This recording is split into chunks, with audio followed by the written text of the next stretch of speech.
this video, we will be discussing World of Warcraft's new animated series Legacies, Chapter 2. If you have not seen the original, we have it linked in the description. Make sure you go watch it there first and come back to hear our explanation and speculation on where this could lead us from here. But for now, come, take a seat by the fire.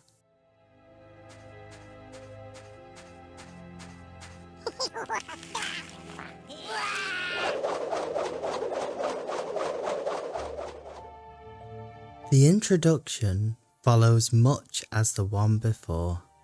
Emberthal is mistrusting of Nosdormu, which is to be expected. The only leader they ever knew is dead, and now one of his slayers wishes for you to understand why. Any reasonable person would be wary. You are a race of fierce warriors, unlike anything Azeroth has seen in many an age. In time, you may become as mighty as we once were. Once? What happened? The desire for power carries peril. We were blind to the darkness in our midst.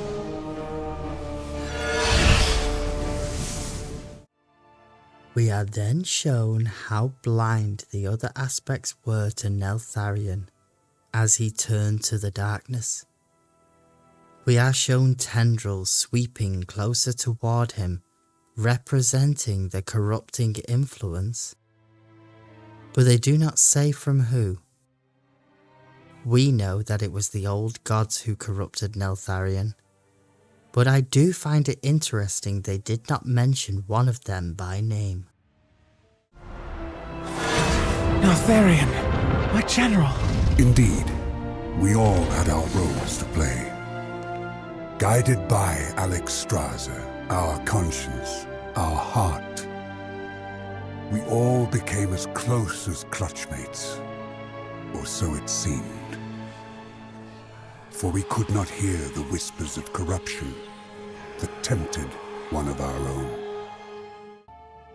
In fact, the shadowy image does not look like a specific old god, but more the generalized image of the temptation of the void. This could be foreshadowing the reveals to come, that, as we mentioned in previous videos, it was not just N'Zoth working his influence on the aspects, but the others were doing the same to further their own dark goals. Next, we move on to the War of the Ancients, one of the greatest wars in Azeroth's history, where the Burning Legion invaded under the orders of the Mad Titan Sargeras, intent on destroying all life on the planet, like they had done to so many worlds before. When demons invaded our world, we aspects went forth to protect it as we always had, not knowing whether we would ever again see the shores of home.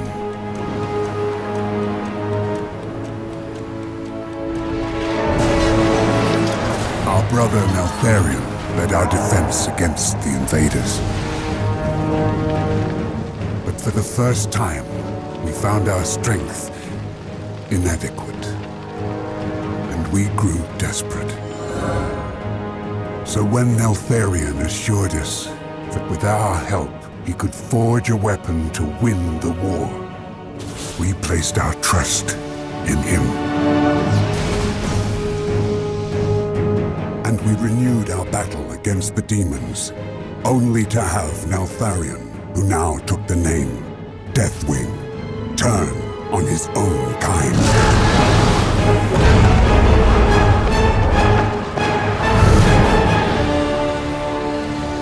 We could not foresee this betrayal. The object they speak of making, the one that Deathwing used against them, was the Dragon Soul. It was a vessel used to hold and wield a portion of each of the flight's aspectral power combined. It was actually this device that warped Deathwing's body, disabled and then murdered most of the dragons, and as we will see later, ultimately be his downfall, being known then for all time as the Demon Soul. We also get a reminder here that even though we refer to them as aspects, we are actually using the past tense.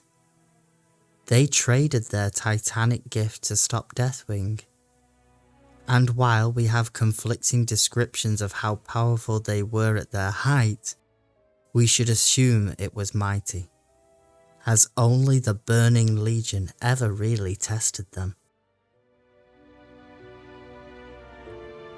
We get hints at the next piece of the puzzle. Nozdormu is now revealed to not just be easing the Dracthyr into their new lives, but he needs them to see something. Something that has been obscured from his vision of time. What could this be? You want something from me, don't you?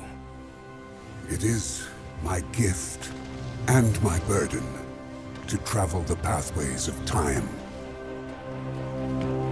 But there is one crucial moment that has long remained hidden from me.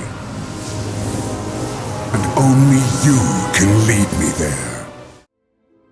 The Dracthyr, as far as we know, were created to defend dragonkind from threats.